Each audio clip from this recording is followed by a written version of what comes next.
സ്വന്തമായ ഒരു വാഹനം പോലുമില്ലാത്ത നീയോ ദൈവദൂതൻ. ഇതെല്ലാം കേട്ട് മനസ്സ് തളർന്നുകൊണ്ട് അവർക്കിടയിൽ നിന്ന് പുറത്തേക്കിറങ്ങുമ്പോ എല്ലാം തയ്യാറാക്കി വെച്ചിരിക്കുന്നു. കൂക്കി വിളിക്കാൻ ആളുകൾ, കല്ലെറിയാൻ പയ്യന്മാർ. അങ്ങാടി മുഴുവൻ നിറഞ്ഞു നിൽക്കുകയാണ്. കരളിൽ കൊള്ളുന്ന മറുപടി കേട്ട് പുറത്തേക്കിറങ്ങി ദൈവദൂതൻ പരിശുദ്ധ റസൂൽ സല്ലല്ലാഹു അലൈഹി വസല്ലം പുറത്തേക്ക് വരുമ്പോ ഉടനെ തുടങ്ങി കൂക്കുവിളി. 4 ഭാഗത്തു നിന്നും ഏറി വരാൻ തുടങ്ങി. അങ്ങാടിയിൽ നിന്ന് അങ്ങാടിയിലേക്ക് അവിടുന്ന് ഓടി, തെരുവിൽ നിന്ന് തെരുവിലേക്ക് ഓടി. കാലിൽ വന്ന് കല്ല് ഒന്നൊന്നായി പതിച്ച് രക്തത്തുള്ളികൾ വീഴാൻ തുടങ്ങി. സയ്യിദ് റളിയല്ലാഹു അൻഹു തോളിലേറ്റി.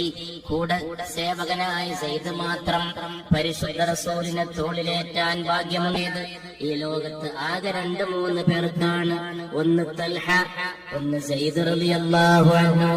തൽഹ ഉഹദിൽ നിന്ന് ശരീരത്തിലേക്ക് പുണ്യ റസൂലിനെ എടുത്തു വെക്കുമ്പോ പുണ്യ റസൂല് തൽഹയുടെ കാതിൽ മന്ത്രിച്ചു, തൽഹ നിങ്ങൾക്ക്